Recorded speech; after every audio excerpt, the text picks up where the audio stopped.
Alright, so now we're going to do a quick pros and cons here. So I was looking at different things. And, I'm always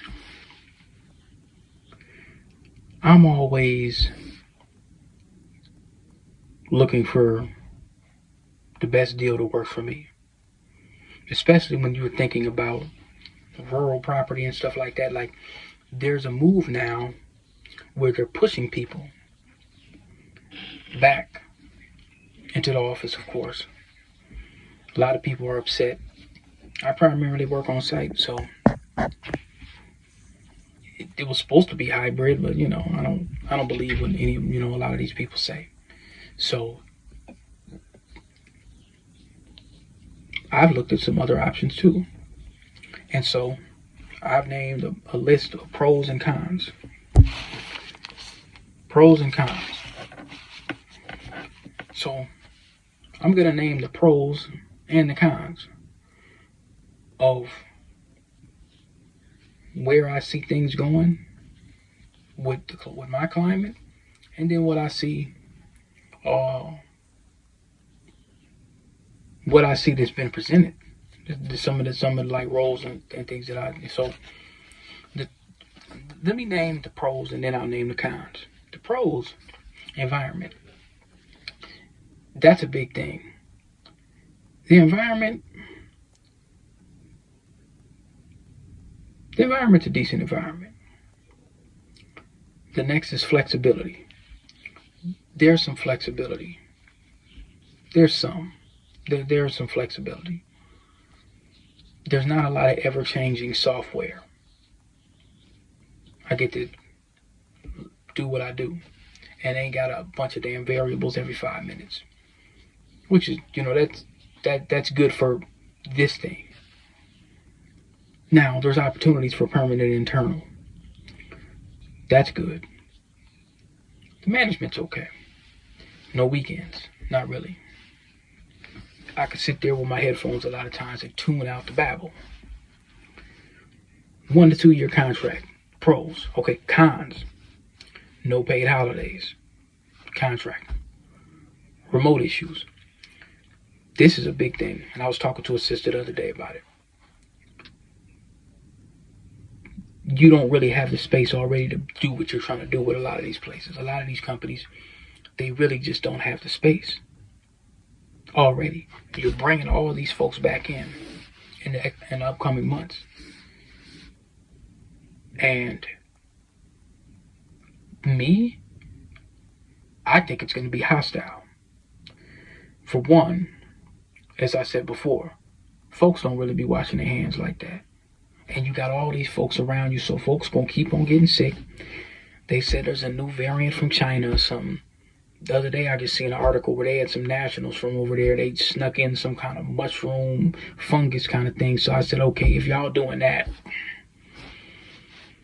yeah, we know where the lab leak came. The Department of Health already confirmed it. So there's a new thing coming out. I ain't even got to put the tinfoil on for that. That's already been confirmed. That's been confirmed years ago, but really confirmed by the Department of Defense or the Department of Health.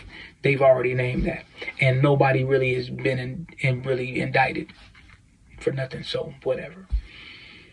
But if there's any new stuff coming out, okay, well then you bringing all these folks back in the office to collaborate, and they're like, well, there's no room on this floor.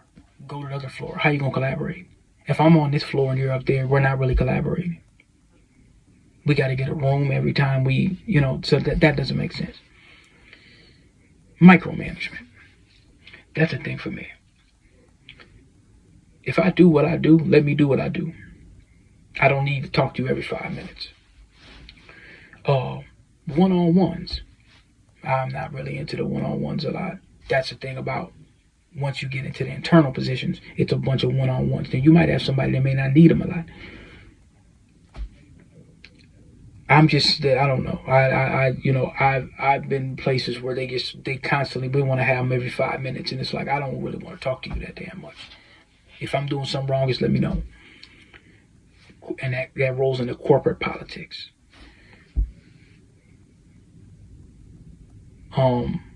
It's not about the job anymore. It's about politics. It's about corporate politics. Who's showing up to this? Who's behind? Are you kissing? Who's when you're internal versus the contracting? All that kind of comes in play.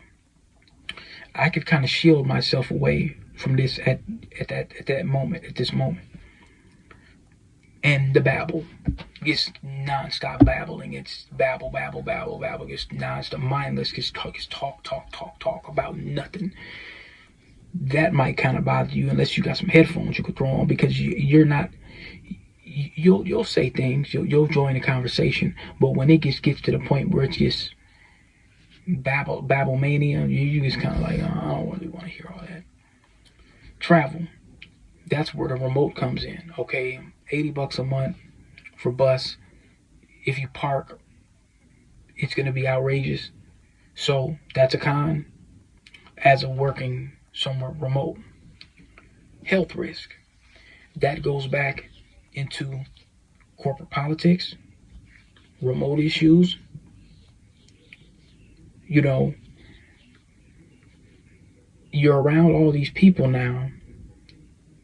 These folks ain't washing. I just seen it the other day. These folks is not washing their hands like that. Not everybody's washing their hands like that. That's problematic. That's super problematic. People are always coming around your desk. At one point, I remember a sister told me they used to have walls up at a lot of these corporations. They took them down. So now everybody's all in your mix and leaning in and all, it's just, So, this is what I decided to do. Looking at all the mitigating factors. Remote. I said, you know what? Sitting at the desk, being in the lion's den, it's good for me to walk around. It's good for me to get on the bus, walk a couple blocks down here, do that. And I said, you know what? But given that the lion's den is going to bring more lions, I said, I'm going to look at remote options. But while I do, I said, I'll apply internal, because I could get that one remote day. And because a lot of people don't come to work on Fridays, I'll just come in. And then my remote day will probably be like a Monday where it's less people. But sometimes it's not like that. Some people take the remote day as Monday. But when you start telling people that you can only have one, this isn't about collaboration anymore. This is about something else. If you're telling people that they need to come in more than one day, and that's barely hybrid anymore. That's something else. And then, like my homie Cyber International told me, they trying to bring people in 5 days a week.